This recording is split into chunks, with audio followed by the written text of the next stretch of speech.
It is the dawn of the 11th century. For over 1,000 years, Princess Celestia has sat regally upon the Canterlot throne. She is the master of pony kind by the will of harmony, and mistress of 1,000,000 towns by the might of her inexhaustible armies. She is the queen of the magical land of Equestria, and the anchor of the solar age. She is the Lady of Sunlight, for whom 1,000 apple pies are baked every day so she may never truly die. Yet even in her deathless state, the princess continues her eternal vigilance. Mighty battle fleets cross the pirate-infested miasma of the Celestial Sea, the only route to distant Griffonia, their way lit by the lighthouses of Manhattan. Vast armies give battle in her name on uncounted territories. Greatest among her soldiers are the unicorns, magically enhanced battle mages. Their comrades in arms are legion, the Earth Pony Guard and the countless defense forces, the Appaloosian militias, the ever-vigilant Wonderbolts, flying aces of the Pegasi divisions, to name only a few. But for all their multitudes, they are barely enough to hold off the ever-present threat from communists, griffins, changelings, and far, far worse. To be a pony in such times is to be one amongst untold millions. It is to live in the friendliest and most wholesome regime imaginable. These are the tales of those times. Forget the grim darkness of the 41st millennium, for so much has been forgotten, never to be relearned. Forget the historical accuracy of the 20th century, for in the Steam Workshop there is only Equestria. There is no peace among the realms, only an eternity of friendship and magic, and the hideous laughter of thirsty mods. Oh yes, we're doing this.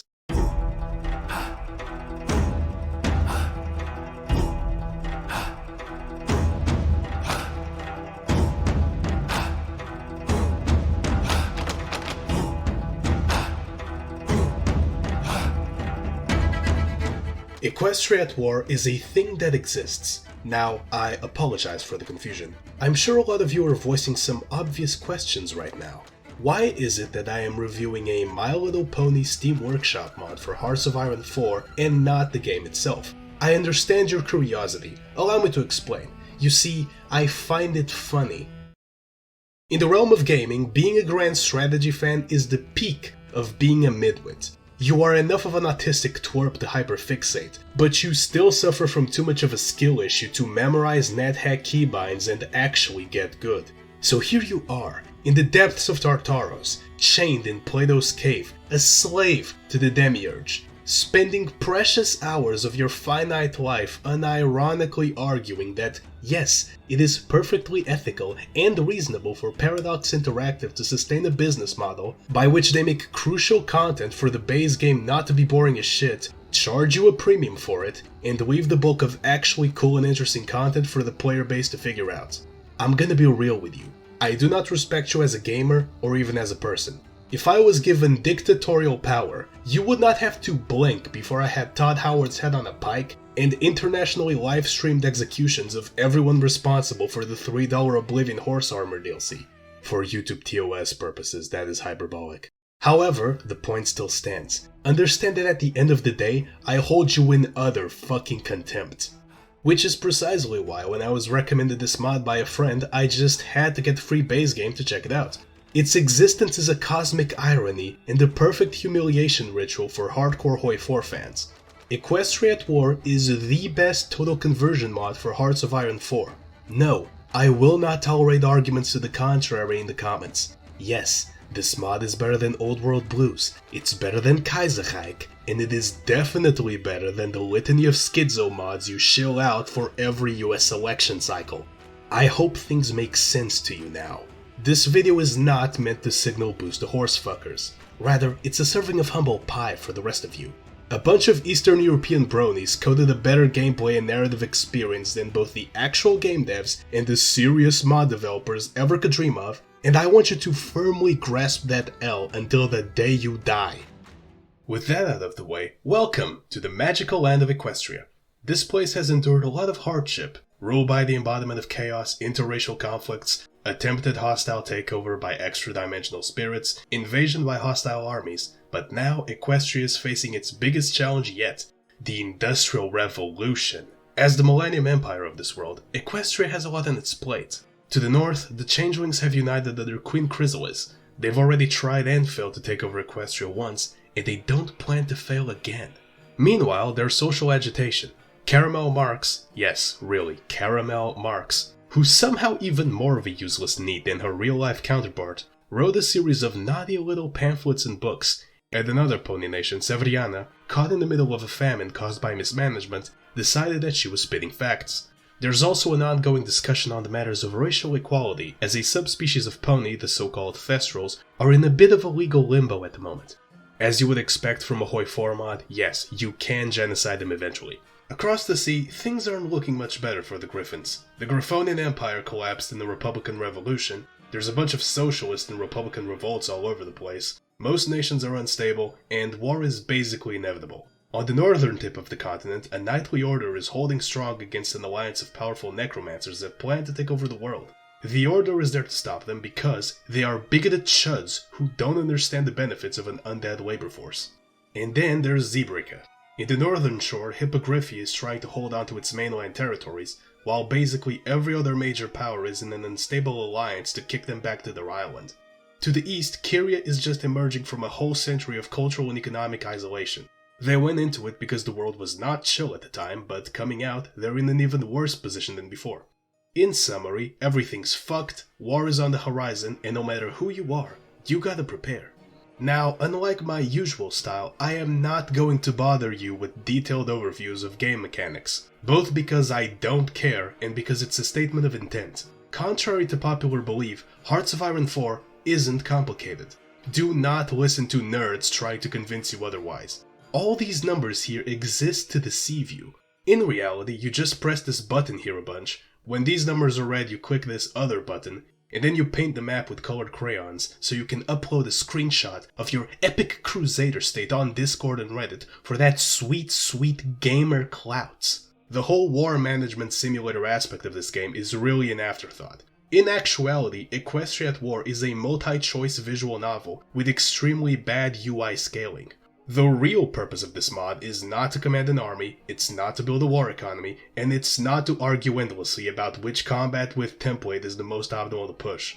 The purpose of this game is to attach your own sense of identity to made-up nationalities and then vicariously live out their nationalist and ideological power fantasies by taking over the world.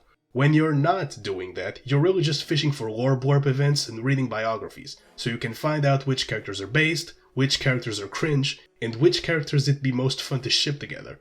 It's very accurate to the source material in that way.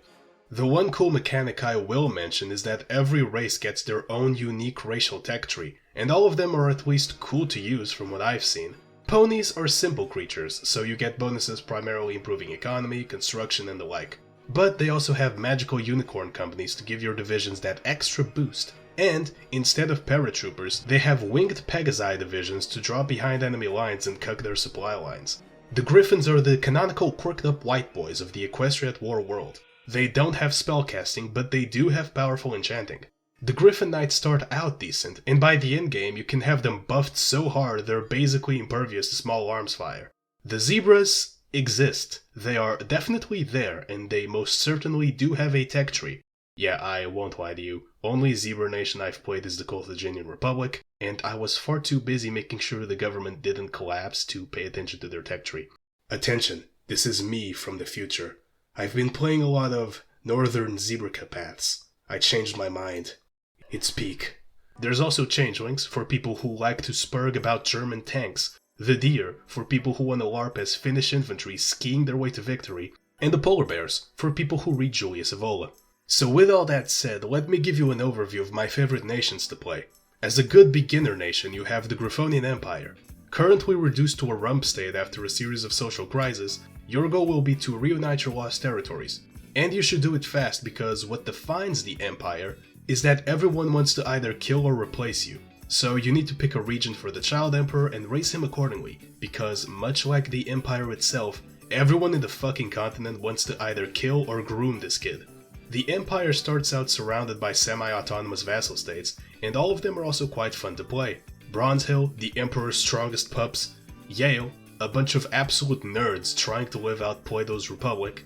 They also get to Frankenstein one of the dead emperors back to life. Angriver and Katerin, two absolute shitholes. Romau, the last imperial free city, and my personal favorite, Phthasia, a constitutional monarchy where you need to solve the impending coalition crisis in parliament before it gets out of hand. The Grand Duke Gerlach also has a unique option. He has such bottom-level social skills that for the political power needed to change 2 laws, you get to convince him to talk to a woman. Damn, he's literally me.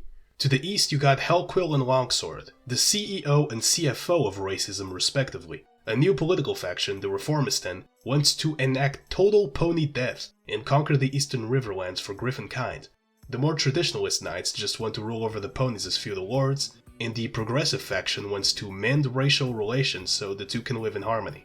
The ideas on how this can be accomplished vary significantly, and some have very particular ideas. Longsword's esoteric path lets you try to fix racism by giving everyone state-mandated interracial girlfriends, while in Hellquill you just go the cringe normie way and make a Republican government. Speaking of republics though, special shoutouts also go out to some of my favorite nations, the Free Territory of Adelard, the City of Floena, Hellquill, and Angriver.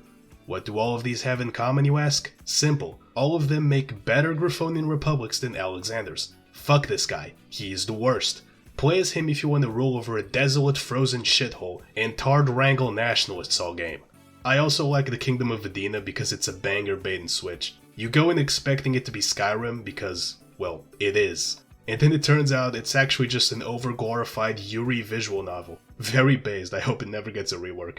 Now, if it sounds like I'm focusing on Griffonia a lot, that's not an accident. Don't think of this as some meme mod that inserts My Little Pony into World War II. This is a fully realized fantasy world, and there's something for everybody to enjoy. If you're a lore nerd, you'll certainly have a lot of questions, such as, Dude, how can communists maintain a historically materialist philosophy in a world with literal magic? That's a good question. The answer is, shut the fuck up, you slobbering Reddit trash. If you're an outsider to the My Little Pony fandom, I can understand your hesitation. How can you be sure that this is what you want? I've been in your shoes myself. Why, just the other day I was about to purchase Furry Shades of Gay 3 Still Gayer, but before I did, Steam Woke Content Detector kindly informed me that it's actually woke, so really dodged the bullet there. But trust me, I can assure you that you can be the most dedicated brony hitter in the world and you can still at least partially enjoy this mod. It has a lot more variety than the base game, not to mention just more content overall. That being said, I do recommend some discretion. This is not a joke, it's a warning. They will try to absorb you into their mass. It might seem like they can't get to you at first, but trust me, I've seen it happen before. The French-coded Griffinous baddie will captivate the undisciplined gamer. Personally, I'm immune to it, cause I'm built different, but goddamn man, if these artists aren't trying their hardest with these save horny portraits. I actually went into one of the artist's DeviantArt page out of curiosity, only to discover a lot of ponies wearing maid outfits. And as I looked to my screen in my dark apartment, I thought to myself, yeah, that sounds about right. I've also been hanging out in their Discord for a while. They're about as deranged as you would expect. But they're also pretty chill. My VC experience was mixed though, mostly because anytime I had free time to be there, they were speaking Russian. What is it with Eastern Europeans and My Little Pony? I couldn't tell you. If I was to go all Oswald Spengler on you, I'd say that Princess Celestia's benevolent despotism appeals to the Russian character. I can imagine that as we speak, a young, bright-eyed boy is taking solace in Rainbow Dash's ever-present optimism before blessing his fucking artillery shells and lighting a candle for the God Emperor. So, time to come clean. Was this entire video just an excuse for me to flash cropped horse pornography on your screen?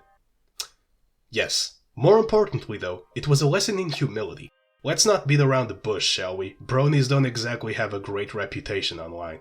The Rainbow Dash cum jar is usually baby's first piece of internet lore. Me personally, I had more of a chuckle at Saberspar getting his ass beat at BronyCon. Rainbow Dash really is worst pony.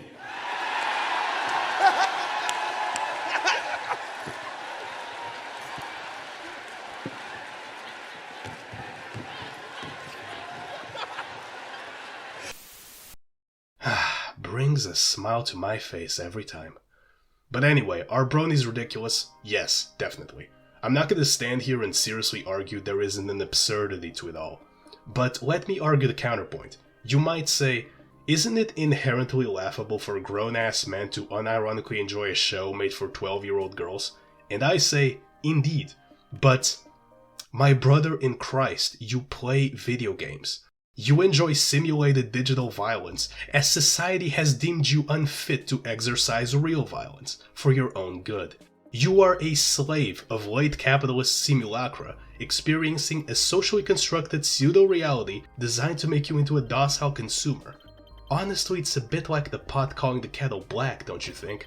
Yes, it's funny that bronies exist, but the punchline to that joke is our entire shared existence. Adult My Little Pony fans are under-socialized, on the spectrum, and generally a gaggle of societal misfits. In summation, they're the same core demographic as Paradox gamers, which is precisely why this modding project exists in the first place.